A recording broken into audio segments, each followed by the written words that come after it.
अस्सलाम वालेकुम। घूमते फिरते पेज के साथ मैं हूं अब्दुल कादिर। और मैं हूँ वकास खान ऑफिशियल के साथ वकास खान। नाज़रीन, इस वक्त सबसे बड़ी अहम खबर लॉन्ग मार्च के हवाले से हम तो आपको लम्हा ब लम्हा अपडेट भी कर रहे हैं। लेकिन इस वक्त जो लॉन्ग मार्च के हवाले से सिंध पुलिस भेजने के हवाले से जो गुज़श्ता दिन हम देख रहे थे, वज़रा भी कह रहे थे कि हम जो है सिंध पुलिस लॉन्ग मार्च अगर इमरान खान ले गए तो वहाँ पे इस्तकबाल के लिए सिंध पुलिस होगी। वज़रा ये कहते रहे हैं बहरहाल प्रेस कॉन्फ्रेंसों में। आज एक रिपोर्ट आई है, खबर आई है वकास के पास। वो खबर क्या है, वकास से जानते हैं। जी वकास, क्या खबर है देखें आपके पास? अब्दुल कादिर, ये तो यानी मुख्तलिफ सोर्सेज से पता चल रहा था कि सिंध पुलिस के कुछ एहलकार जो हैं वो इस्लामाबाद जाएंगे, हाँ। जो धरने का यानी आने वाला जो धरना है उसको रोकने के लिए। आज सिंध असम्बली में अपोजिशन लीडर हलीम आदिल शेख की जानिब से एक दरख्वास्त सिंध हाई कोर्ट में दायर की गई है, जिसमें मौक़िफ़ ये अपनाया गया है कि जो धरना है यानी आने वाला धरना है पीटीआई की जानिब से, उसके रोकथाम के लिए सिंध हुकूमत सिंध पुलिस के 6000 एहलकार भेज रही है इस्लामाबाद। तो इस हवाले से दरख्वास्त में ये मौक़िफ़ अपनाया गया है कि पुलिस जो आईजी सिंध हैं उनको वफाकी हुकूमत को और सिंध हुकूमत को डायरेक्शंस दी जाएँ कि आप यहाँ पर जो सैलाब ज़दा इलाके हैं वहाँ पर पुलिस की अशद ज़रूरत है। और ख़ास तौर पर कराची का जिक्र किया, जहाँ पर आए दिन स्ट्रीट क्रिमिनल्स जो हैं उनकी वारदातों हाँ। में इजाफा देखने में आ रहा है। हुँ। तो ये थानों में पुलिस की मौजूदगी ज़रूरी है, कराची के लिए पुलिस की मौजूदगी ज़रूरी है, और यहाँ से वहाँ मुंतकिल करने से रोका जाए। तहम आईजी सिंध, वफाकी हुकूमत और सिंध हुकूमत को इस दरख्वास्त में फ़रीक बनाया गया है। लेकिन अब्दुल कादिर, आपको पता होगा कि इससे पहले जो इंतखाबात मुलतवी आखिरी बार, ये जो हाँ। लोकल बॉडीज़ इलेक्शन थे, इसमें हुकूमत की जानिब से, सिंध हुकूमत की जानिब से मौक़िफ़ ये अपनाया गया था कि हमारी पुलिस की नफरी जो है वो सैलाब ज़दा इलाकों में मसरूफ़ है, हुँ। इलेक्शन में अपनी ज़िम्मेदारियाँ नहीं निभा पाएंगी, लिहाजा तारीख जो है वो पोस्टपोन करके आगे कोई तारीख बढ़ाई जाए। तो वही पुलिस है सिंध के पास जो कि अब जा रही है वहाँ पर, इस्लामाबाद जाएगी, धरने को रोकने की कोशिश की जाएगी। तो मतलब ये है कि अचानक सिंध हुकूमत के पास से पुलिस की नफरी ज़्यादा होगी। क्या ऐसे क्या मामलात हुए कि अब सैलाब ज़दा इलाकों में पुलिस की ज़रूरत नहीं है या कराची में पुलिस की ज़रूरत नहीं है? तो अजीब सा मामला देखने में आ रहा है सामने कि पहले तो यहाँ पर पुलिस की ज़रूरत थी। सिंध हुकूमत को ये उनका ये मौक़िफ़ था, हमने बारहा देखा कि ज़ाहिर है सैलाब ज़दा इलाके हैं, वहाँ पर ज़ाहिर-सी बात है पुलिस एहलकारों की भी ज़रूरत होगी। जैसे कि हम देख रहे हैं कि सैलाब ज़दा एक बच्ची जो है वो ज़्यादती का निशाना भी बन हाँ। गई। तो पुलिस की ज़रूरत है, यहाँ पर ज़रूरत है, लेकिन यहाँ से अगर 6000 एहलकार इस्लामाबाद जाएँगे तो फिर आप खुद अंदाज़ा लगा लें कि सिंध और कराची का क्या हाल होगा। अच्छा, ये बस बताएँ कि एक आपने कहा कि बल्दियाती इलेक्शन में पुलिस एहलकारों की ज़रूरत पड़ती है, तो उस वजह से जिस तरीके से सिंध हुकूमत ने मौक़िफ़ अख्तियार किया कि हम इस वक्त पुलिस एहलकार हमारे बिज़ी हैं, पुलिस पूरी बिज़ी है सैलाब में, दीगर जितने मामलात हैं कराची में उसमें बिज़ी है। लेकिन दूसरी तरफ जो है वो लॉन्ग मार्च के लिए पुलिस तो भेजी जा रही है। आप क्या समझते हैं, क्या ये इसमें इलेक्शन कमीशन को भी नहीं नोटिस लेना चाहिए, या उस पे कुछ और बात करनी चाहिए, खत लिखना चाहिए कि एक तरफ आप कह रहे हैं कि पुलिस जो है वो सैलाब ज़दा इलाकों में मौजूद है, दूसरी तरफ आप ये पुलिस इस्लामाबाद भेज रहे हैं। देखें अब्दुल कादिर, ये यानी कोई नौ मौलूद रियासत तो है नहीं, यानी 1947 में कायम होने वाला मुल्क है। इसमें ज़ाहिर सी बात है आफात भी आएंगी, बहुत कुछ होगा, लेकिन आपके पास अल्टरनेट में कुछ ना कुछ तो होना चाहिए। हुँ, हुँ। आपने बहाना बना के 3 बार इलेक्शन पोस्टपोन हुआ है, हाँ। यानी पाकिस्तान, इस्लामी जमहूरिया पाकिस्तान में एक दो शहर हैं, हैदराबाद और कराची, बड़े शहर हैं सिंध के। वहाँ पर बल्दियाती इंतखाबात कभी किस बहाने से नहीं हो रहे, कभी किस बहाने से नहीं हो रहे, और आखिरी बहाना यह था कि हमारे पुलिस की नफरी नहीं है। हुँ। तो ये इस रियासत का यानी सिंध हुकूमत का या वफाकी हुकूमत का हाल है। हालांकि वफाक में और सिंध में यही बैठे हुए हैं। ये अगर चाहते, इनकी अगर अक्सरियत होती और इनको पता होता कि हम सीटें निकाल लें, तो ये लाजमन अभी तक इंतखाबात करा चुके होते। हुँ। लेकिन हीले बहाने करके इलेक्शन को पोस्टपोन किया जा रहा है। ये किसी भी यानी अगर 70-80 साल एक मुल्क को बने हुए हों और उस मुल्क में ऐसी हरकतें हों, मैंने कभी इसकी मिसाल नहीं देखी। पाकिस्तान में जिस तरह तरीक़ेकार हो रहा है, वफाक में आप बैठे हुए हैं, सिंध में आप बैठे हुए हैं, हम बहुत सी चीज़ें देखते हैं। मिसाल के तौर पर मुर्तज़ा वहाब साहब हैं, एडमिनिस्ट्रेटर कराची।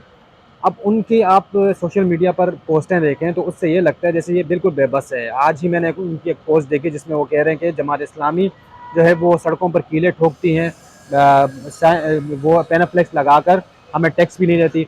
तो भाई आप लोगों की हुकूमत है, आप वसूल करें। अगर सड़कों पर कोई कील ठोक रहा है तो हुकूमत तो आपकी है ना, हाँ। या कोई बाहर से आके करेगा।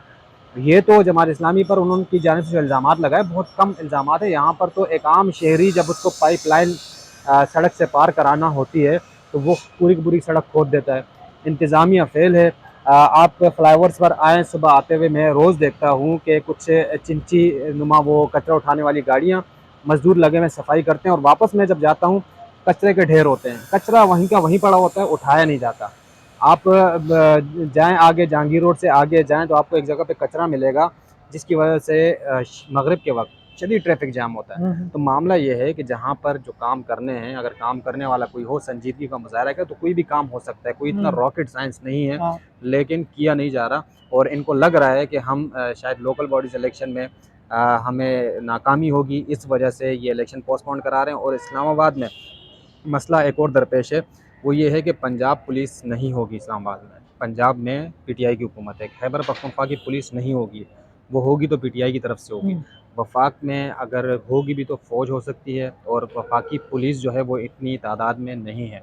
तो ये बहुत ही इनके लिए एक इम्तिहान, जैसे कि हमने एक पहले वीलॉग में तज़किरा किया था, अगर इमरान खान बड़ी तादाद लाने में कामयाब हो जाते हैं हुँ। तो यूँ समझ लें कि वो मतलब हुकूमत के लिए एक इंतहाई बड़ा ख़तरा, यानी हुकूमत गिरने के करीब पहुँच जाएगी, ऐसी सूरत हाल का सामना है। और जब इमरान खान ने कॉल दे दी धरने हुँ। की, तो आप हुँ। खुद अंदाज़ा लगा सकते हैं कि वफाकी हुकूमत को किन चैलेंजेस का अचानक सामना करना पड़ेगा। अच्छा बकास इसमें एक और चीज़ मैं बताऊँ कि जब बिलावल भुट्टो साहब यहाँ से मार्च लेके गए थे, तो उनके साथ पुलिस सिंध की पुलिस मौजूद थी। जबकि उन्होंने कहा था पंजाब हुकूमत ने कि हम यहाँ से लॉन्ग मार्च को सिक्योरिटी देंगे। अब क्या समझते हैं जैसे यहाँ से अब सिक्योरिटी पुलिस यहाँ से जाती है केपीके की और पंजाब की, उनको सिक्योरिटी देंगे, तो ये पुलिस को आपस में नहीं क्लैश कराने की वो हो जाएगा कि पुलिस आपस में ना लड़ जाए? कहीं दोनों पुलिस से आमना-सामना हो जाए। देखें, ये अभी जो खदशा तो है ना एक। नाअहली का जो फ़ैसला आया था, उसमें आपने नहीं देखा कि खैबर पख्तूनख्वा से जो पुलिस एहलकार आए थे, हुँ। एमपीएस, एमएनएस के साथ, हुँ। उनके साथ क्या सलूक हुआ वहाँ पर? हाँ। इसका मतलब तो ये हो रहा है कि ये सामने नज़र आ रहा है कि आप पुलिस को आपस में लड़वा रहे हैं, हुँ। आप सूबों को डिवाइड कर रहे हैं, हुँ। ठीक है? अब अगर मिसाल के तौर पर सिंध पुलिस वहाँ जाती है और वहाँ से एमपीएस अपने साथ सिक्योरिटी के लिए केपी पुलिस लेके आती है, और पंजाब के एमपीएस वहाँ की पुलिस लेकर आती है, ये आमने-सामने हो, तो ये तो मतलब ये है कि ब मैदान जंग बन जाएगा। और हमने हाँ। इसकी मिसालें देखी हैं। हाँ। हमने नाअहली के वक़्त देखा ये कि केपी पुलिस के यानी सर फटे हुए, खून निकल रहा है, उनको गाड़ियों में ज़बरदस्ती डाला जा रहा है, सिटिंग एमएनएस, एमपीएस को गिरफ़्तार किया जा रहा है, उनको बेदर्दी से ले जाकर फिर तस्वीरें उनकी आती हैं, गले में उनका वो जो है लिखा हुआ जो है वो उसकी तस्वीर वायरल की है इस्लामाबाद पुलिस ने। तो ये इन मामलात में पुलिस को इन्वॉल्व नहीं करना चाहिए, हाँ। ये टेक्निकल तरीके से मामलात को क्योंकि हल ये करना चाहिए, ये सियासी हाँ, मामलात हैं, सियासी मामला ठीक है? था। इसको अगर आप पुलिस को आमने-सामने करेंगे तो ये नफ़रत बढ़ रही है, हाँ। नफ़रत कम नहीं हो रही है। जहाँ तक अब बिलावल भुट्टो साहब की आपने बात की जो सिंध से, ज़ाहिर-सी बात है जब सिंध से कारवां चलेगा तो उसमें सिंध पुलिस होगी, क्योंकि हुँ। एमपीएस के साथ सिक्योरिटी एहलकार होते हैं, सिंध गुजरात भी पुल थे। वज़रा होते हैं, तो उनके साथ एक यानी मूवमेंट होती है तो पुलिस एहलकार होते हैं सिक्योरिटी के लिए। हुँ। फिर अगर पंजाब पूरा आता है तो पंजाब के आप पीटीआई की एमपीएस की तादाद देख लें, कितने हुँ। एमपीएस हैं। हुँ। और इस मुल्क का अलमिया ये है कि इस मुल्क में जब भी कुछ हुआ तो पुलिस को इस्तेमाल किया गया सियासी मकासद के लिए, हुँ। ठीक है? या तो लोगों को मारा गया, फिर इस्तेमाल किया पुलिस को, या पुलिस के सामने पुलिस को खड़ा किया। तो मुख्तलिफ हमारे पास वाक़यात हमने तारीख़ से कभी सबक सीखा नहीं। एक कुर्सी है, उस कुर्सी पे कोई बैठने के लिए लड़ रहा है, कोई उस कुर्सी को बचाने के लिए लड़ रहा है, लेकिन उस कुर्सी को असल में जिसके पास उसका इख्तियार है, हुँ। वो इन तमाम मामलात में देख रहा है कि किसको अब बैठाना है, किसको लेकर आना है। असल में ये माना नहीं जा रहा है कि अवामी क़ुव्वत, अवामी ताकत किसके पास है। जिसके पास अवामी ताकत हो, दुनिया भर में ये होता है कि उसको आप छोड़ दें, उसको बिठा दें कुर्सी पर, और वो फ़ैसलों का इख्तियार रखता है। लेकिन पाकिस्तान में मसला ये है कि पाकिस्तान में अवामी ताकत जिसके पास भी आई, उसको ज़लील और रुसवा किया। आप ज़ुल्फ़िकार अली भुट्टो की बात वाक़या सामने ले लें, उनके साथ क्या हुआ, इसके साथ कायद-ए-आज़म एक मुल्क के बानी थे, उनके साथ क्या हुआ। इस तरह बहुत सी मिसालें हैं इस मुल्क में, जो भी मकबूल हुआ, अवामी लीडर उभर के सामने आया और उसके साथ अवामी ताकत उभर के सामने आई, उसको ज़लील और रुसवा किया गया। उसको ऐसा हमेशा आपने एक बात पर गौर किया, हमेशा सियासतदान ही बदनाम क्यों होते हैं? हमेशा सियासतदान बदनाम होते हैं, सियासतदान पर करप्शन के इल्ज़ाम लगते हैं, कत्ल व गारतगरी के इल्ज़ामात लगते हैं, लेकिन वो निज़ाम जो है इतने साल गुजरने के बाद भी पाकिस्तान में निज़ाम तब्दील नहीं हो सका, क्योंकि ये सियासतदान ही आलाकार बने हुए हैं। इन्होंने कभी गौर व फिक्र ही नहीं किया कि हम इस मामले को कैसे तब्दील करें, आइन और कानून की बालादस्ती के लिए क्या चीज़ें जो हैं वो इस्तेमाल करें, किन चीज़ों में तरमीम करें। हमेशा उन चीज़ों में तरमीम हुई जिनसे आवाम को कोई ताल्लुक़ ही नहीं था। ज़ाती मफादात के लिए तरमीम की गई और इस मुल्क की बुनियादें जो हैं वो हमेशा डगमगाती रहती हैं इन मामलात से वजह से। ठीक है वक़ास भाई, बहुत शुक्रिया। नाज़रीन, अब लॉन्ग मार्च इमरान खान यहाँ से जो है खैर लाहौर से जो है लेके जाएँगे, लेकिन आज जो हमारा मौजू था पुलिस के हवाले से कि सिंध पुलिस वहाँ भेजी जो जा रही है उस पे कि क्या कहीं ऐसा ना हो कि पुलिस को आपस में न लड़ाया जाए। हम ये चाहते हैं कि ऐसा ना हो, क्योंकि सूबे जो है वो पाकिस्तान के ऐसे हैं, वो पुलिस जो है उन पे लॉ एनफोर्समेंट को कंट्रोल करती है। उसके अलावा पुलिस में इस कामों के लिए ना कोशिश की जाए कि उनको इन्वॉल्व किया जाए। तो ये सियासी जंगें सियासत तक ही रहने दी जाए और इदारों को आपस में ना लड़ाया जाए। मुझे इजाज़त दीजिए और वकास को भी इजाज़त दीजिए। हम दोबारा हाज़िर होंगे किसी नए मौजू के साथ, तब तक के लिए अल्लाह हाफ़िज़।